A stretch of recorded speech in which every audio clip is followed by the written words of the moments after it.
você estiver aí com a sua Bíblia, abra ela no livro de Jó, no capítulo de número 1. Eu quero trazer nesta noite, queridos, uma visão panorâmica deste livro.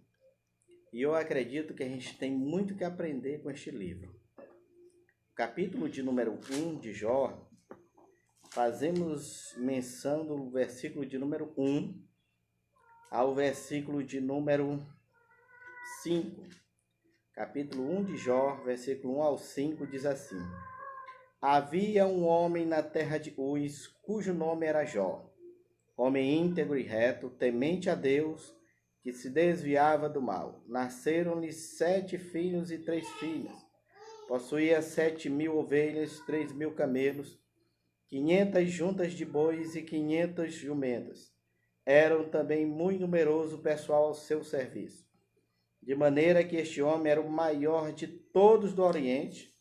Seus filhos iam de casa uns dos outros e faziam um por sua vez, e mandavam convidar suas 3 irmãs a comer e beberem com eles. Decorrido o turno de dias e de seus banquetes, chamava Jó a seus filhos e os santificava. Levantava-se de madrugada e oferecia holocausto, segundo o número de todos eles, pois dizia: talvez tenha pecado os meus filhos e blasfemado contra Deus em seu coração. Assim o fazia Jó continuamente. Queridos, a gente agora aqui, eu quero trazer para vocês esta visão panorâmica de todo o livro de Jó. Observe, meus irmãos, que Jó, uma das primeiras coisas que eu quero trazer a vocês, é a introdução deste livro. Aquilo que nos chama a atenção na narrativa deste livro, e de quando nós começamos, assim, desta visão panorâmica, a ter, assim, na verdade, lições para as nossas vidas. Se tu tiver comigo aberto neste livro, o livro de Jó, o capítulo de número 1, eu vou fazer a leitura somente no versículo de número 1. Só para que a gente agora comece a, na verdade, ter a compreensão deste livro. Ter, na verdade, lições abençoadas para as nossas vidas. Havia um homem na terra de Uz, cujo nome era Jó. Olha aí, este homem era íntegro, reto, temente a Deus e que se desviava do mal. A gente vai ver, meus irmãos, que na verdade, essa postura aqui de Jó, ele está em todo o livro. Quando o livro, a sua narrativa diz que este homem era íntegro, ele era reto, ele era temente a Deus e desviava-se do mal, é uma postura deste homem que vai acontecer tanto no início do livro, como na metade do livro e também finalizando o livro. Ele não muda a sua postura. Ele, independente de qualquer situação, ele é um homem íntegro, ele é um homem reto e ele é um homem que se desvia do mal. A gente vai observar, meus irmãos, que este homem independe da circunstância que ele está passando, da provação que está vindo sobre ele. Ele não muda a sua forma de ser. Jó, se tu abrir a tua Bíblia comigo, tu vai ver que, na verdade, homens de Deus tiveram a mesma postura. Lá em Filipenses, no capítulo de número 4, a gente vai observar que Paulo, na verdade, que era um fariseu, um camarada bem visto naquela sociedade, era alguém que trabalhava no fórum, era alguém que tinha um certo status na sociedade, mas de repente, quando ele se converte ao cristianismo, a gente percebe, meus irmãos, que aquele homem, independente também da sua situação, ele era um homem, querido, justo e que confiava em Deus, íntegro. No capítulo 4, quando ele está falando à igreja aos Filipenses, a gente vai perceber do versículo de número 10 em diante, o que Paulo está falando como é a mesma atitude de Jó. Acompanhe comigo na Bíblia, Filipenses capítulo 4, o versículo de número 10 em diante, que ele diz assim, ó: alegrei-me sobremaneira no Senhor, porque agora, uma vez mais, renovaste a meu favor o vosso cuidado, o qual também já tinhais antes, mas vos faltava oportunidade. Digo isto não por causa da pobreza, porque aprendi, olha aí, ó, aprendi a viver contente em toda e qualquer situação. Tanto sei estar humilhado, como também ser honrado. De tudo e em todas as circunstâncias já tenho experiência, tanto a ter fartura, como de fome, assim de abundância como de escassez. Aí ele diz: tudo posso naquele que me fortalece. Observe que a atitude de Paulo é a mesma atitude do que este livro vem falar deste homem chamado Jó. A atitude de Paulo, independente da sua condição social, independente da sua estatura econômica, ele era um camarada, queridos, justo, ele era um camarada, meus irmãos, íntegro, e também um camarada que se desviava do mal. E ele chega a dizer que aprendeu estar humilhado, ser honrado, ter abundância ou estar na escassez. Por quê? Porque ele entendia que tudo ele podia naquele que nos fortalece. Deus, independente da situação que nós estamos, querido, é um Deus que, na verdade, nos dá força. É o que dizia o profeta Abacuque e também o grande líder chamado Neemias. Eles diziam: a alegria do Senhor é a nossa força. E nós, meus irmãos, quando precisamos nos alegrar, nós temos que nos alegrar, na verdade, em Deus. É Deus que nos fortalece. Então, trazendo esta visão panorâmica deste livro aqui de Jó, deste homem, que a Bíblia o chama de íntegro, a gente está vendo aqui primeiramente a introdução. Mas eu quero também entrar com você e para você entender aí que este homem ele é provado em várias situações. E uma das primeiras provas que acontece na vida de Jó, a gente vai ver aí, querido, que na verdade ele perde os seus bens e também ele perde os seus filhos. No capítulo 1 ainda, observe a primeira parte aí, vamos dizer assim, que é uma provação, perda dos bens e dos filhos de Jó.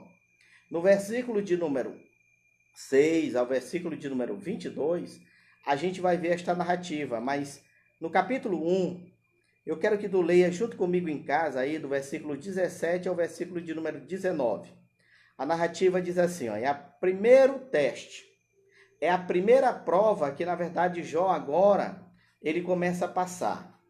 E tu sabe que os filhos de Deus, o povo de Deus, eles são provados.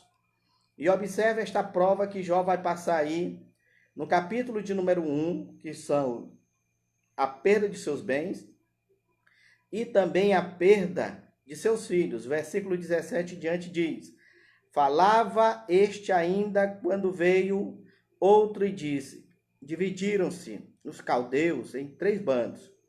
Deram sobre os camelos e levaram e mataram os servos a fio de espada. Só eu que escapei para trazer-te a nova.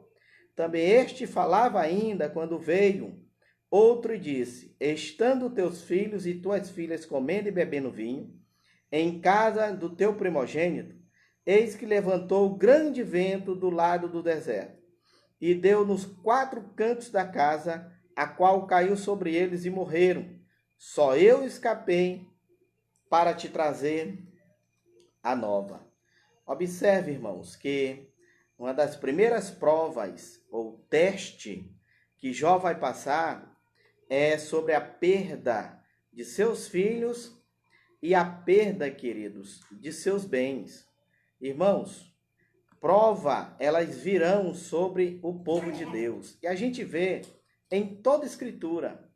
Se tu observar, o próprio Tiago, ele vai dizer que nós, quando passarmos por várias provações, nós temos que nos alegrar. Se tu abrir a tua Bíblia aí comigo, eu estou te trazendo aqui uma visão panorâmica de todo este livro. E nesta visão panorâmica, a gente vai ter, na verdade, ensinos maravilhosos para as nossas vidas.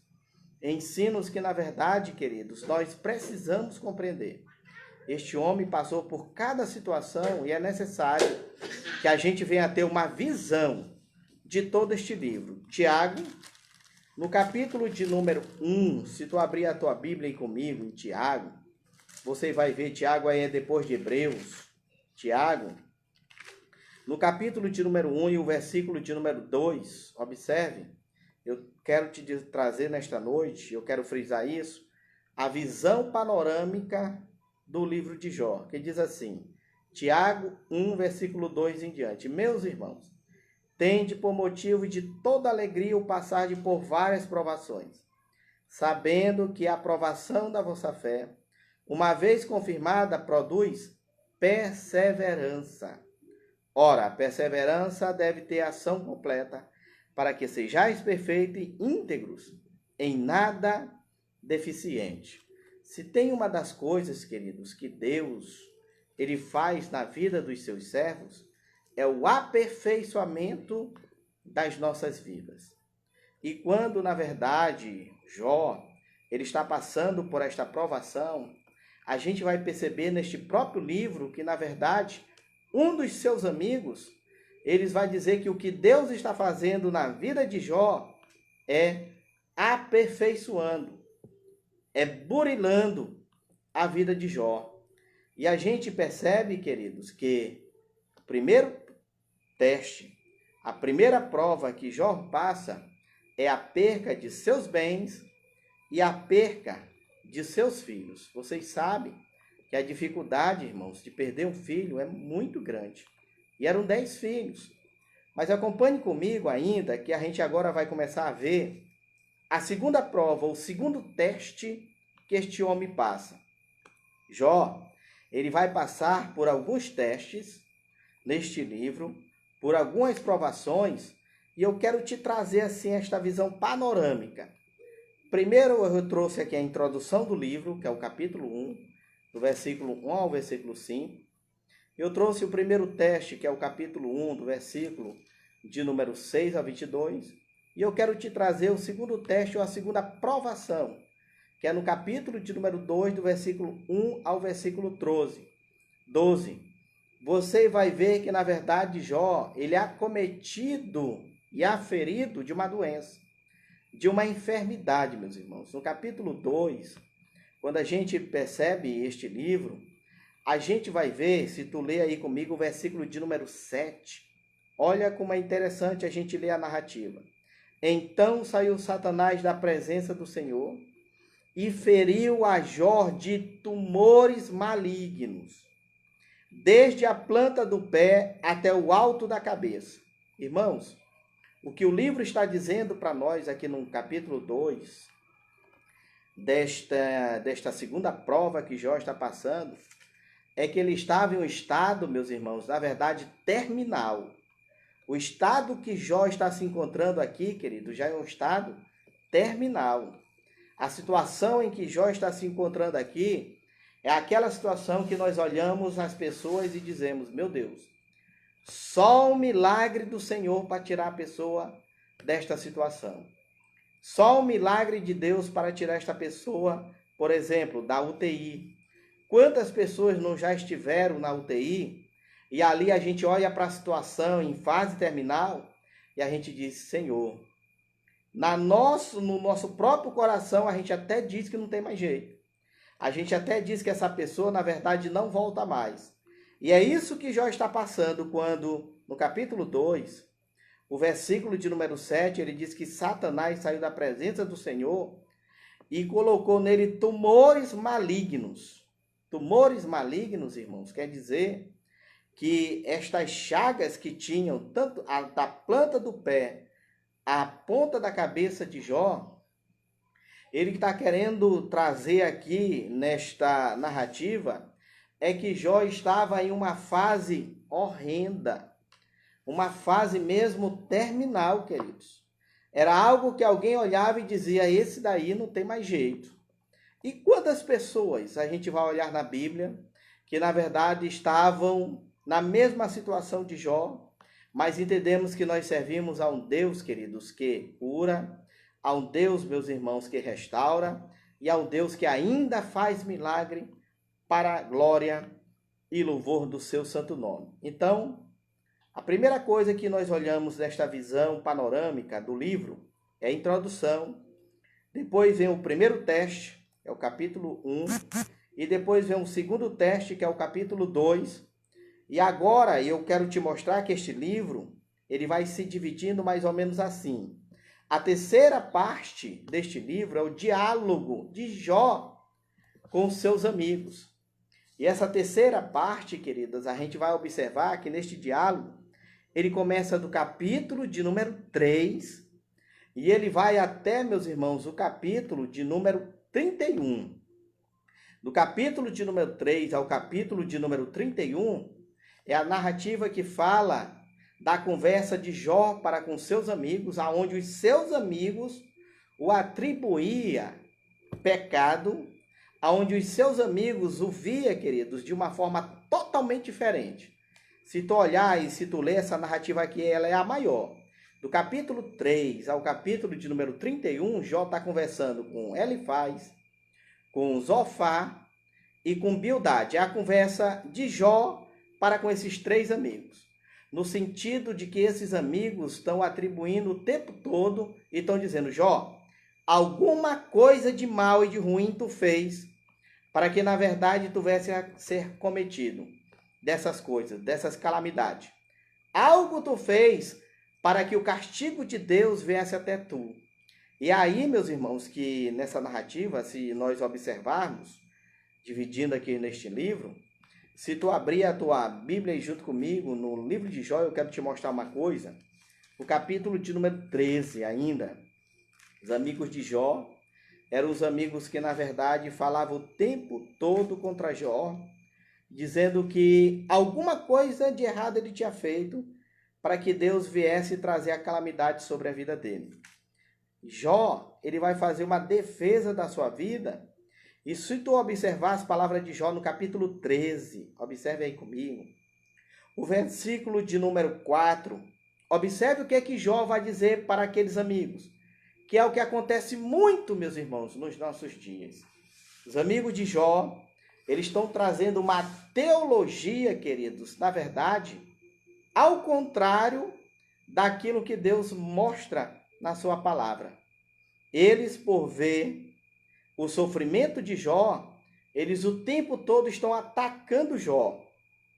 E quantas pessoas, às vezes, porque o irmão está passando por determinada situação na igreja, aí as pessoas já começam a dizer: esse irmão tem alguma coisa errada, esse irmão está com pecado incubado, esse irmão está fazendo alguma coisa por isso, por isso. Às vezes irmãos que se encontram deficiente, prostrado. Quantos dos nossos irmãos no mundo não estão acamados? E as pessoas, queridos, na verdade começam a atribuir o pecado aos nossos irmãos. Ele está pagando porque ele fez alguma coisa de errado. E era isso que esses amigos de Jó estavam fazendo. Mas olha, o capítulo 13, só para você entender, o versículo de número 4, olha o que Jó diz: vós, porém, besuntais, olha esta palavra, besuntais a verdade. Em outras palavras, essa palavra aqui, besuntais, é manchar a verdade com mentiras. E vós todos sois médicos que não valem nada. Jó, ele pega aqui no capítulo de número 13, ele começa a fazer assim uma espécie de tribunal. E ele começa a falar com Deus e dizer: Deus, tem algo na verdade que eu quero que tu faça comigo.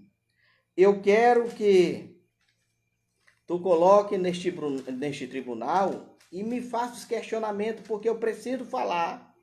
Eu preciso me defender daqueles que estão me caluniando. No capítulo 13 ele diz: vós, porém, besuntais. Essa palavra aqui, queridos, na verdade é besuntais. A gente vai ver que é como se eles estivessem manchando a verdade com mentira, misturando. As palavras dele eram misturadas, verdades com mentira. E é isso que Jó está compreendendo naquilo que eles estão pensando sobre Jó. Queridos, o próprio Satanás, ele fez isso. Eu não sei se tu percebe que no início do livro de Jó, a gente vai ver que Deus, ele permite com que Satanás vá até Jó. E olha quem é que está por detrás o tempo todo, queridos, atribuindo a Jó pecado, erro, o tempo todo, acusando Jó, é o próprio Satanás e usa, infelizmente, às vezes até amigos, até irmãos próximos. Ora, irmãos, Satanás, ele foi até o próprio Cristo. Abra a tua Bíblia aí comigo, por favor, em Mateus, o capítulo de número 4. E não perca de vista o que eu estou pregando nesta noite. É uma visão panorâmica do livro de Jó, onde a introdução é o capítulo 1, do versículo 1 a 5, aonde a primeira prova de Jó é no versículo de número 6 ao versículo de número 16, aonde a segunda parte deste livro é no capítulo 2, do versículo 1 a 12, e a gente vai ver a terceira parte deste livro, que é a conversa de Jó, que é o diálogo de Jó, do capítulo 3, essa é a maior narrativa deste livro, do capítulo 3 ao capítulo de número 31. Mas deixa eu te mostrar como Satanás, ele é sagaz.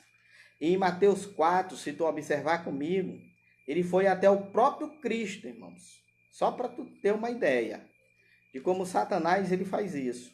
Ele foi até o próprio Cristo, no capítulo 4, e o versículo de número 6 em diante, ele diz, e lhe disse, se és filho de Deus, atira-te abaixo, porque está escrito, ó irmãos, e olha que ele conhece a Bíblia, está escrito, aos seus anjos ordenará a teu respeito, que se guardem, e eles te susterão nas suas mãos, para não tropeçares na alguma pedra. Respondeu-lhe Jesus, também está escrito, não tentarás o Senhor teu Deus.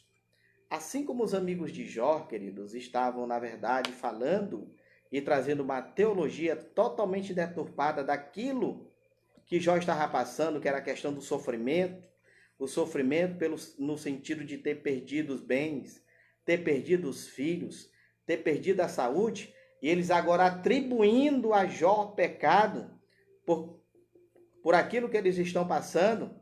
Satanás agora vai até o próprio Jesus e diz, se tu és o filho de Deus, te joga daqui. Porque está escrito, até os anjos tu vai dar ordem e eles vão te sustentar. Sabe o que o próprio Cristo diz? Também está escrito, não tentarás o Senhor teu Deus. E aí Jó, ele vai fazer esta defesa, irmãos, no capítulo 13. Porque eles estão misturando verdade com mentira. Eles estão, na verdade, queridos, manchando a verdade de Deus. E, queridos, infelizmente, nos dias de hoje, isso acontece demais. Muitas pessoas, dependendo daquilo que nós estamos passando, eles começam a atribuir pecado à nossa vida, começam a atribuir dizendo, olha, fulano de tal está com a vida toda distorcida, está com a vida toda errada, embora é possível nós recebermos consequência daquilo que nós fazemos. Mas, irmãos, observe que nós começamos a falar que Jó, na sua integridade, ele era um homem justo, ele era um homem reto, e homem que se desviava do mal. A postura dele começa no primeiro capítulo e se encerra no capítulo 42 com a mesma postura, a mesma confiança em Deus. Então, a terceira parte deste livro começa no capítulo 3 e vai até o capítulo de número 31, que é o diálogo de Jó com esses amigos. Só que esses amigos, eles estão atribuindo a Jó, por causa do sofrimento de Jó, eles começam a dizer que Jó pecou contra Deus. A sua teologia, queridos, na verdade, ela não é favorável ao próprio Deus, e a gente vai ver isso aqui. E isso acontece demais, às vezes porque um irmão, ele sofre, ele passa por calamidade, ele passa por situação difícil. Quantos pregadores nos dizem, se tu está passando por uma situação difícil, se tu vive na prova, é porque, na verdade, tu está em pecado contra Deus. Quantos pregadores não cometem esse erro? Sabe quem é que está por detrás de tudo isso? O próprio Satanás. Está querendo confundir o povo de Deus.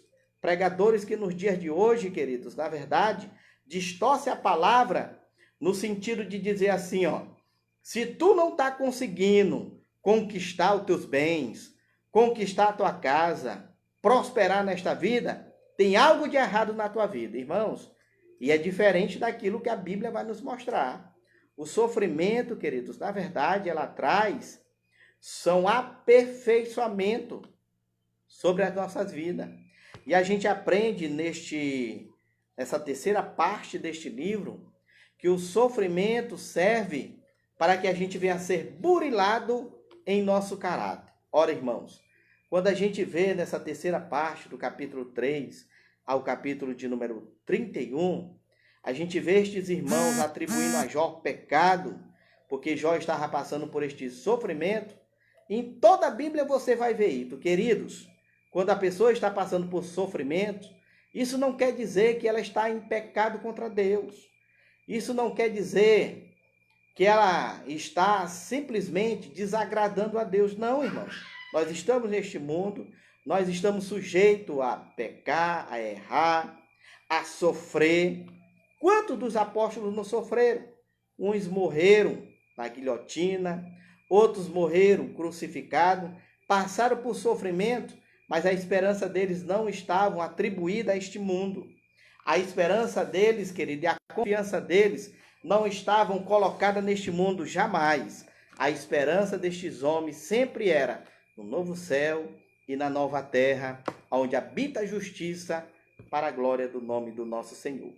Então a terceira parte deste livro é este diálogo, que é a maior parte. Do capítulo 3 até o capítulo 31 é esse diálogo entre Jó e os seus três amigos, Elifaz, Zofar e Bildade. Mas também tem uma outra parte que eu quero te mostrar, que se encontra no capítulo de número 32 até o capítulo de número 37, que é um amigo que muita gente não mostra no livro de Jó. É um homem chamado Eliú. E se tu abrir a tua Bíblia aí comigo, em Jó, no capítulo de número 32, se tu puder abrir aí junto comigo e me acompanhar, observe o que este amigo de Jó vai dizer. Olha os conselhos que ele vai dar tanto para Jó, como para aqueles três amigos que estavam falando o que era mal contra Jó. Isso acontece muito, queridos. Capítulo de número 32, a gente vai observar aqui, meus irmãos, no capítulo de número 32, do versículo de número 1 ao versículo de número 5, Eliú, ele diz que ele está irado contra Jó e seus três amigos. Mas olha, meus irmãos, o que Eliú, o conselho de Eliú para Jó e para os seus amigos. Olha o conselho de Eliú. Cessaram aqueles três homens de responder a Jó. No tocante ao se ter ele por justo aos seus próprios olhos. Olha aí, ó. Jó estava querendo ser justo aos seus próprios olhos. Então se acendeu a ira de Eliú, filho de Baraquel, o buzita da família de Rão, acendeu a sua ira contra Jó, porque este pretendia ser mais justo do que Deus. Também a sua ira se acendeu contra os três amigos, porque mesmo não achando eles o que responder, condenavam a Jó. Eliú, porém, esperava para falar a Jó, pois eram de mais idade do que ele. Vendo Eliú que já não havia resposta na boca daqueles três homens, a sua ira se acendeu. E me lembra, queridos, a atitude de Jó aqui neste livro, no capítulo de número 32, nós podemos dizer aqui nesta quarta parte, no capítulo de número 32, quando ele diz que Jó queria ser mais justo do que Deus. Me lembra? Aquele jovem rico, lá em Mateus 19, quando ele chega diante de Deus, e também tem um mestre da lei que também faz a mesma pergunta. Ele chega diante de Deus, que é quando Jesus conta a parábola do bom samaritano. Ele diz: Senhor, o que eu preciso fazer para ter a vida eterna? E aquele jovem diz assim, ou seja, Jesus responde para ele: guarda os mandamentos. E ele diz: quais, Senhor? E Jesus lhe responde: honra teu pai e tua mãe, não adulterarás, não matarás, não cobiçarás nada do teu irmão, não falarás falso testemunho contra teu irmão. Ele diz: isso eu já faço desde jovem, desde criança. Jesus olha para ele, vendo que ele queria ser justo ou se justificar pela sua própria atitude ou sua própria força. Jesus diz assim: pega tudo quanto tu tem, dá aos pobres e segue-me. Tu observa que a atitude daquele jovem, ele volta para trás, ele não segue Jesus. Aí Jesus, olhando aqueles discípulos e aquela multidão que estava próximo dele, ao seu redor, ele diz assim: é mais fácil um camelo passar no fundo de uma agulha do que um rico se salvar. Os discípulos ali, queridos, na verdade ficaram: meu Deus. Porque na cabeça deles era: Deus está com aqueles que estão prosperando. E Jesus fala isso: é mais fácil um camelo passar no fundo de uma agulha do que um rico se salvar. Aí ele diz: Senhor, então quem pode se salvar? Jesus diz: ao homem é impossível, mas a Deus tudo é possível. Queridos, quem nos justifica é o próprio Deus. Já nenhuma condenação há para aqueles que estão em Cristo Jesus. Todas as pessoas, todos os personagens que chegaram diante de Deus, eles não chegaram se achando justo. Não. Eles chegaram com uma atitude diferente. Observe. Qual é a atitude do filho pródigo? Primeiro, ele é um camarada que se acha no direito de tudo. O filho pródigo, ele pega a sua herança, ele vai ter com as meretriz, ele vai brincar com certeza no forró do talo, vai fazer aquilo que lhe dá vontade. Mas chega um momento que ele diz: levantar-me-ei e irei ter com meu pai. E a Bíblia diz, meus irmãos, que quando ele chega ali, caminhando até a casa do pai, na verdade é o pai, meus irmãos, que está de braços abertos e corre até ele, querido, para o abraçar, lhe dando vestes boas, o anel de ouro e também calçados. Agora, meus irmãos, quem foi que veio até quem?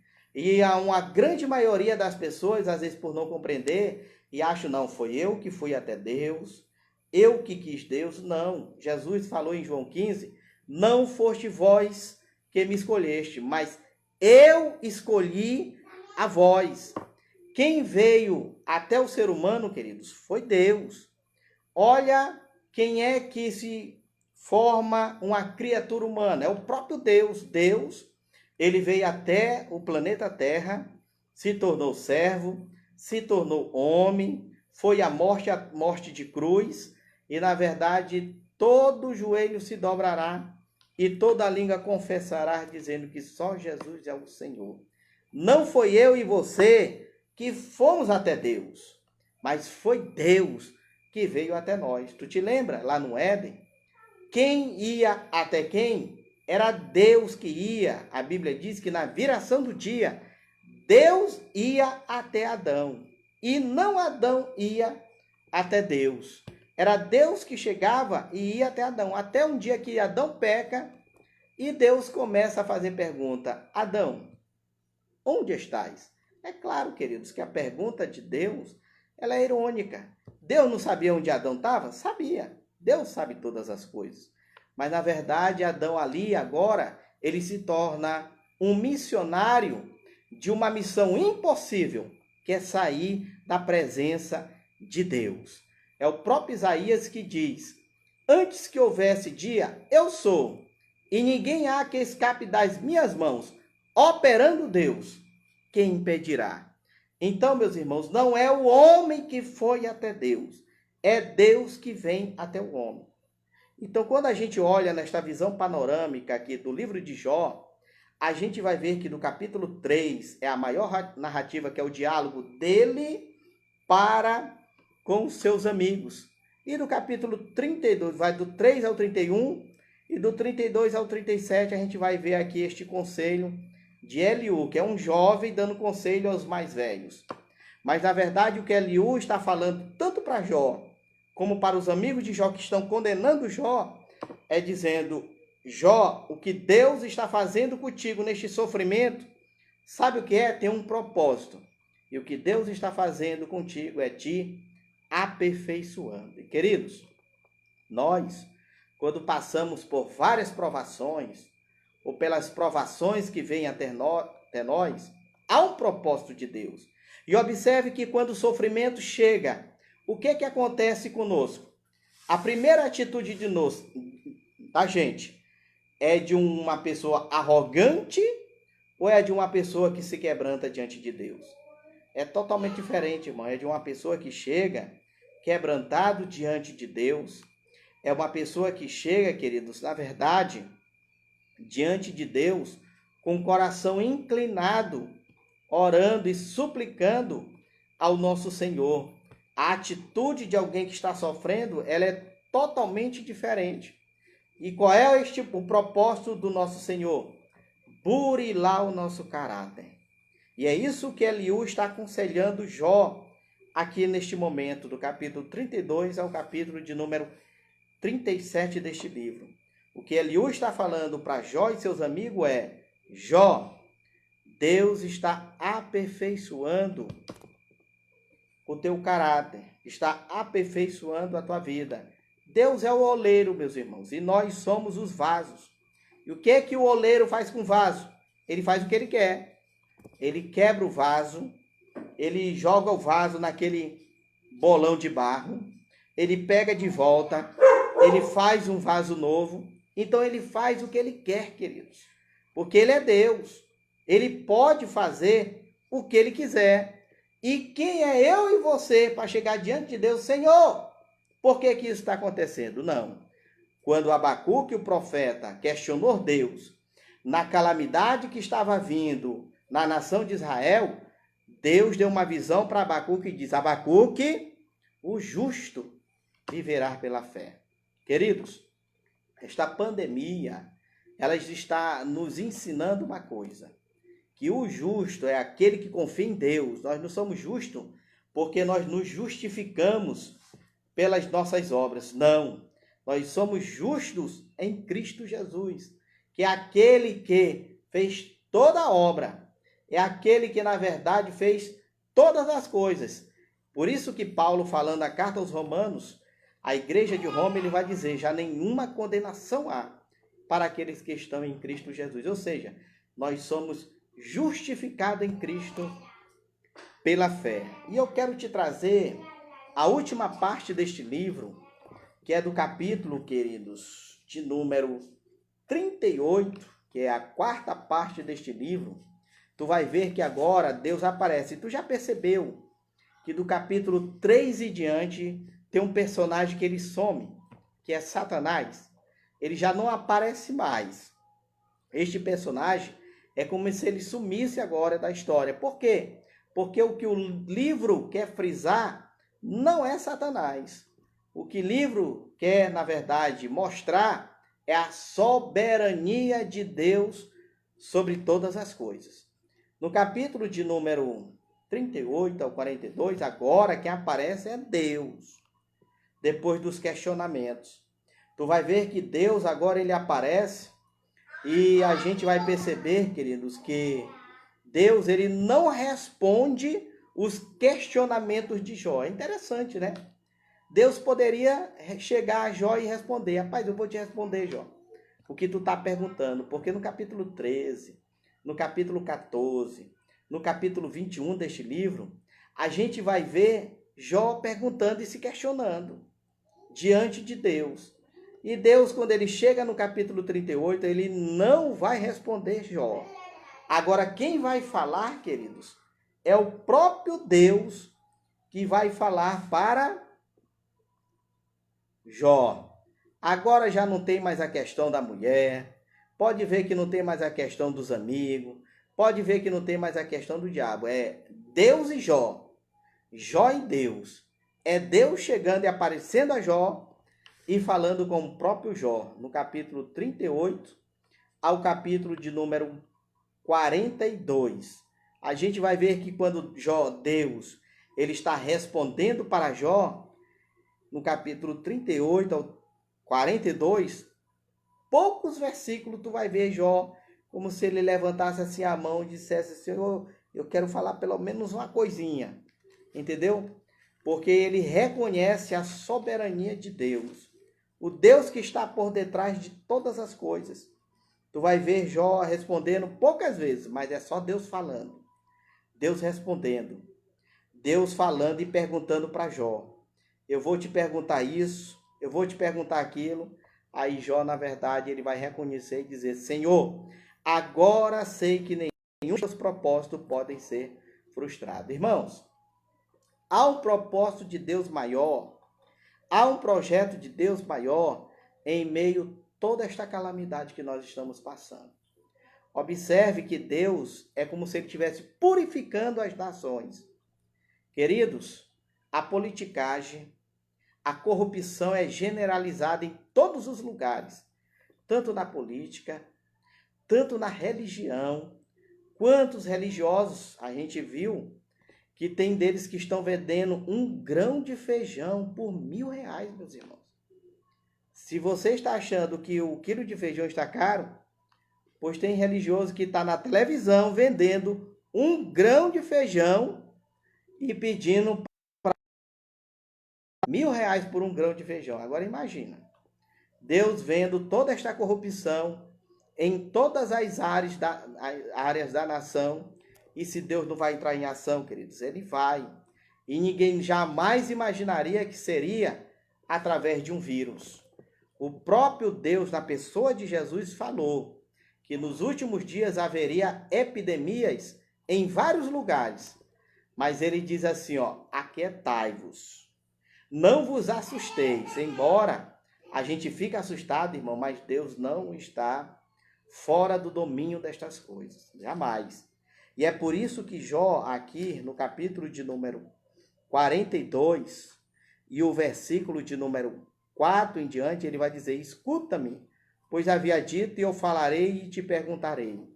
E tu me ensinarás, e eu te conhecia só de ouvir, mas agora os meus olhos te veem, e por isso me abomino e me arrependo no pó e na cinza. Observe, irmãos, o reconhecimento de Jó. Mas eu quero trazer a conclusão deste livro. E a conclusão deste livro, ele se encontra também no capítulo de número 42 e o versículo de número 7 ao versículo de número 17. A gente vai ver que a ira de Deus se acendeu por causa das palavras dos amigos de Jó. Mas aparentemente, sabe quem que estava na pior? Era Jó. Aparentemente, os amigos de Jó, estava tudo bem. E Jó que estava passando pelo sofrimento, Jó que estava passando pela dificuldade, Jó que estava passando pela falta de saúde, os amigos estavam dizendo: tu está em pecado contra Deus. A ira de Deus se acendeu contra ti. Mas olha como era diferente o olhar de Deus. Capítulo 42, que é a conclusão deste livro. O versículo, meus irmãos, se tu olhar aí, o versículo de número 7 em diante: tendo o Senhor falado estas palavras, Jó, o Senhor disse também a Elifaz, o Tamita: e a minha ira se acendeu contra ti e contra os teus 2 amigos, porque não disseste de mim o que era reto, como meu servo Jó. Tomai, pois, 7 novilhos e 7 carneiros, e ide ao meu servo Jó, e oferecei holocausto por vós. O meu servo Jó orará por vós, porque dele aceitarei a intercessão, para que eu não vos trate segundo a vossa loucura, porque vós não disseste de mim o que era reto, como meu servo Jó. Então foram Elifaz, Bildade e Zofar, e fizeram como o Senhor lhe ordenara, e o Senhor aceitou a oração de Jó. Queridos, como nós aprendemos com estas palavras, irmãos? como nós aprendemos com aquilo que Deus nos mostra diante do sofrimento e diante das calamidades. Às vezes a gente olha e acha que determinada situação, fulano de tal, está pior diante de Deus do que o outro, e não é. E muitas das vezes aquele que está passando por sofrimento, por dificuldade, diante de Deus, olha aqui, ó, ele está dizendo: eu vou aceitar a oração de Jó, intercedendo por vocês, porque o que vocês falaram contra mim não era reto. Mas o meu servo Jó, esse sim, falou que é verdade. Falou que é verdadeiro diante de mim. E quantos, queridos, não estão cometendo o mesmo erro?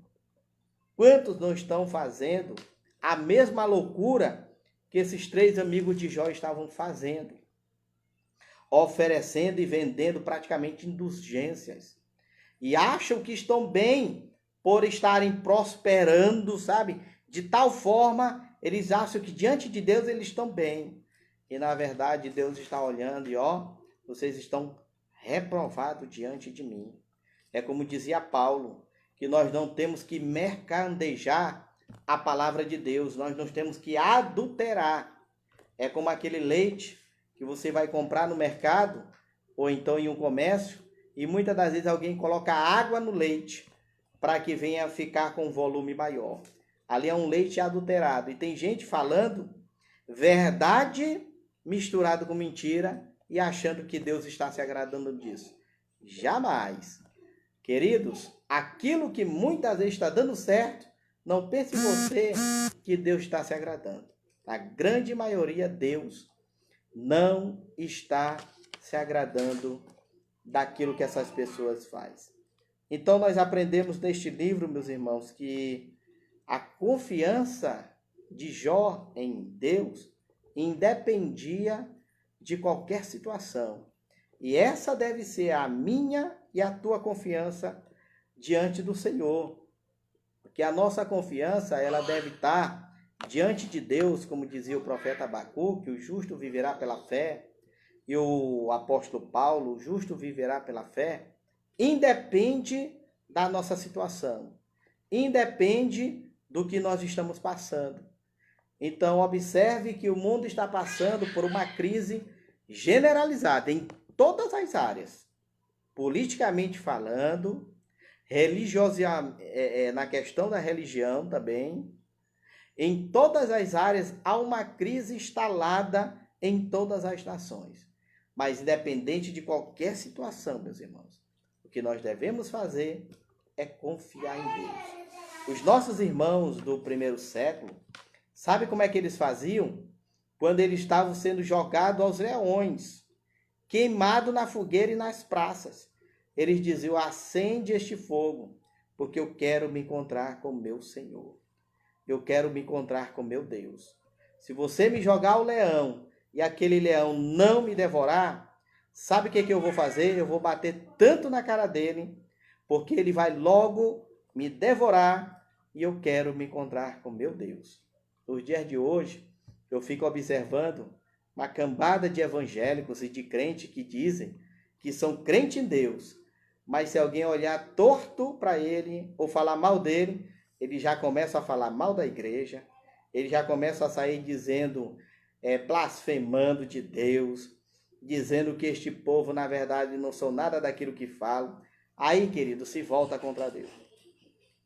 E sendo que antigamente as pessoas eram jogadas para os leões. É triste a gente ver a atitude dos evangélicos de hoje, mas que Deus venha nos dar confiança e que nós possamos, de fato, confiar em Deus, perseverar em Deus, porque disse Jesus: aquele que perseverar até o fim, este será salvo.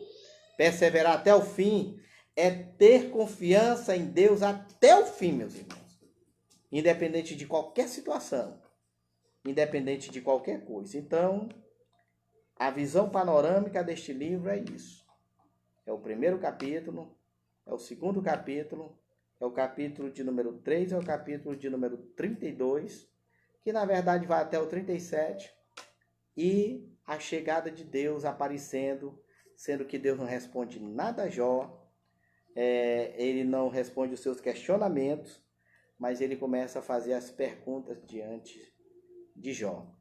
E o reconhecimento de Jó, no capítulo 38 ao capítulo 42, dizendo: agora sei que nenhum dos teus propósitos podem ser frustrados. Queridos, diante desta crise instalada, saiba de uma coisa: há um Deus, meus irmãos, que tem propósito muito maior sobre a tua vida. E às vezes tu não sabe. Às vezes tu está passando uma situação difícil, não é no dinheiro. Talvez tu esteja com o bolso cheio de dinheiro. Não é, talvez, na saúde tu esteja bem. Tu tá uma pessoa sarada, tu esteja bem. Mas talvez a situação que tu está passando difícil é na questão sentimental. E Deus conhece. Agora começa a perguntar para Deus: o que Deus quer com isso? Talvez a dificuldade que você está passando é na questão conjugal.